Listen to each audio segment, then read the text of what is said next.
Itu hub jamali. Sebab comel, suka kepada rumah, suka kepada taman yang comel, macam-macam. Orang termasuk dalam comel. Apa yang kita suka? Sebab comel. Itu zahir. Comel tu maknanya zahir dia. Yang kelimanya al-hubbul aqli, yang dicinta ataupun suka yang didorong oleh akal. Akal kita suka, kena lagu tu. Ataupun kita kasih tu kerana akal kita mengatakan kita sepatutnya kena gitu. Bukan kerana dia ada keturunan darah ke apa ke dengan kita, tidak. Tetapi akal kita kata. Misalnya kita kata kita sakit. Kita sakit. Orang kecil manis, orang kecil manis. Doktor kata kena kerak kaki. Misalnya, kalau tidak kerak dia borak pergi arah lain. Habis kita sayang kaki kita. Selama mana duk jaga kaki tu tak? Terutamanya yang muda-muda ni. Jagalah kaki, jaga tegak. Nak kerak ni, lagu mana? Doktor kata, ni, mari surat. Kena sign dulu. Kalau tidak, tak boleh kerak. Kita sign. Buih kebenaran. Ada kalanya mendesak pula. Keraklah. Ni siapa dia kata tu kita suka kaki kita dipotong. Padahal kita sayang pada kaki kita. Mengikut tabi'inya, semula jadi kitanya, kita sayang. Kita tak saya tak ada kaki.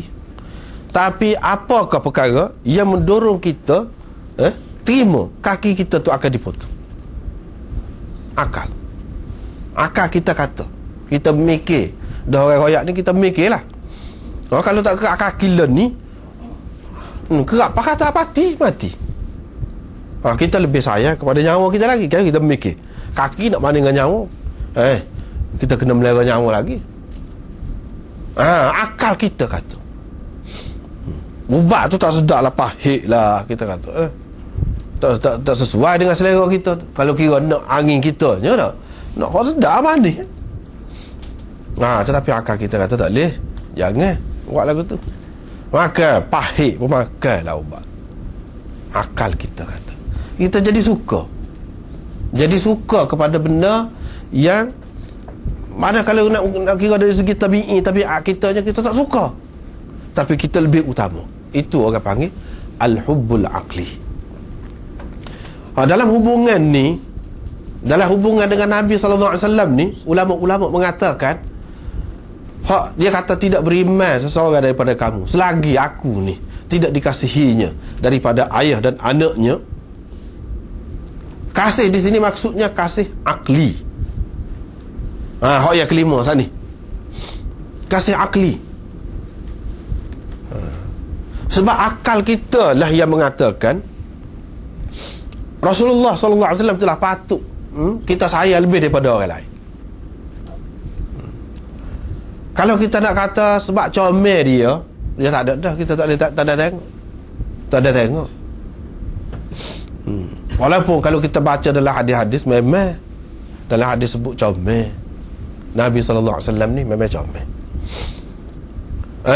Tubuh dia, zahir dia ni pun memang lebih istimewa.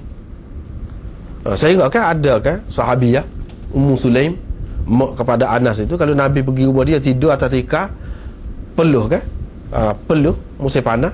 Bila Nabi SAW balik, dia gigih. Sebab apa? Bau wangi, pelik. Tu tubuh dia tu beza.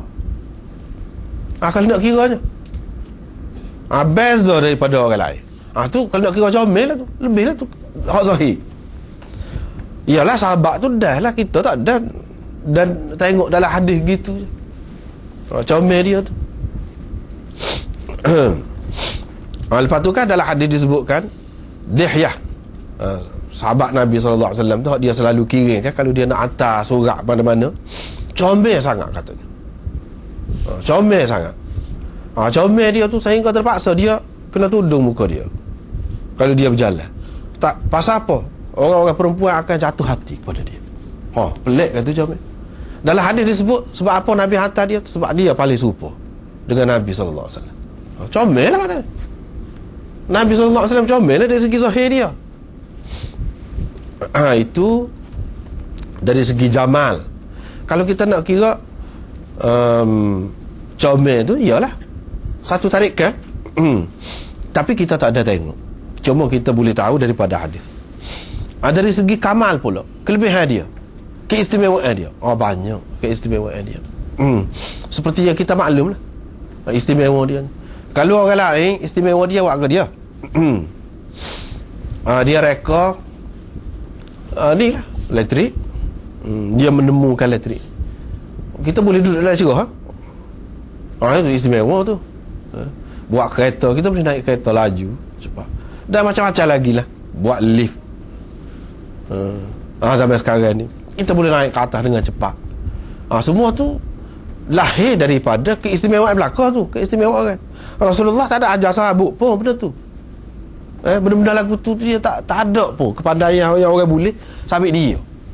Seorang sahabat kau boleh buat benda-benda lagu tu. Jadi saintis belaka sahabat-sahabat dia. Tak ada. Hak dia bagi ke apa dia? Kamal dianya. Dia boleh ubah orang.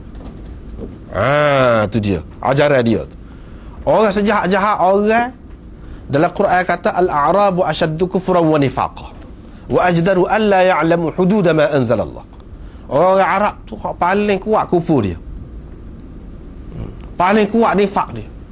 Dan paling munasabah, paling patut kalau mereka ni tak erti tentang peraturan Allah Subhanahu Wa Taala.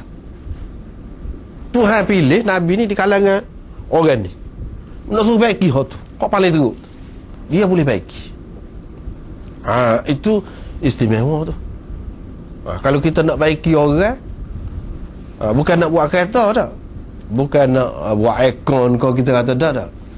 Kalau nak buat orang, nak baiki orang biar jadi manusia setiap zaman. Ketika ada lampu, ketika ada pelita dulu tak ada lampu, ketika ada nyapu sapuah, ketika ada vacuum sekarang ni, zaman mana-mana pun perlu kepada orang yang baik. Orang baik ada, orang jahat pun ada. Nak suruh orang jadi baik lagu mana? Tak ada satu cara yang lebih baik, lebih mujarab daripada cara dia. Itu kelebihan dia, keistimewaan dia.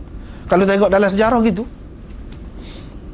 sahabat-sahabat yang kasar tu jadi lembut, berhaluh, yang tidak pernah menangis, bunuh orang, 10 orang anak dia bunuh, tak jatuh air mata. Tu kasarnya, kasarnya tak jatuh air mata. Tetapi bila masuk Islam, malam-malam duduk jerit, bukan mikirkan anak dia, fikir orang lain ni, umat ni. Sampai setara tu jadi. Itu satu kamal orang panggil, keistimewaan dia. Dan keistimewaan itu hak dalam dunia. Kalau kita nak naikkan ceritanya, memberi ataupun membawa kebahagiaan dunia dan akhirat. Bukan nak ajar kita masuk gola lagu mana, jahit tak. Nak ajar kita biar selamat dunia dan akhirat. Lepas tu kita siapa gapo pun tak kira. Kita tukar masuk, kita tukar jahit, kau kita guru, kau kita menteri, kau kita siapa kau, semua masuk belakang bawah dia. Itu satu keistimewaan yang besar. Kalau kita nak dapat benda ni, tak jumpa dengan orang lain. Tak jumpa dengan orang lain. Itu kamal dia. Kalau orang lain, dia hanya dari satu segi saja. Kita dapat manfaat daripada dia, hanya satu golongan saja, satu bangsa saja. Tapi dia tidak. Untuk semua zaman, untuk semua bangsa. Tu kamal tu. Orang lain lebih-lebih pun dia sekadar tu ya, dunia saja. Dia tidak. Orang lain kalau dia pemimpin, dia dari segi politik dia politik dia. Kalau hakim pun dari segi undang-undang dia pandai lah dari segi tu. Memang kamal sungguh, hebat sungguh lah. Dari segi undang-undang dia tanya apa boleh hoyak. Tapi sekat tu, dari segi lain, kalau kita nak tengok semua kelebihan tu, daripada jadi pemerintah, ketua negara, jadi hakim, jadi bapa, jadi suami, semua kita boleh tengok contoh yang baik. Dapat pengajaran, kelebihan dia. Dia tidak susuk. Kalau orang lain, hak dalam dia susuk, hak luar-luar lah. Ni tidak, dia suruh bini dia tujuan nikah ramah pun nak suruh royak hak dalam rumah. cerita dalam rumah.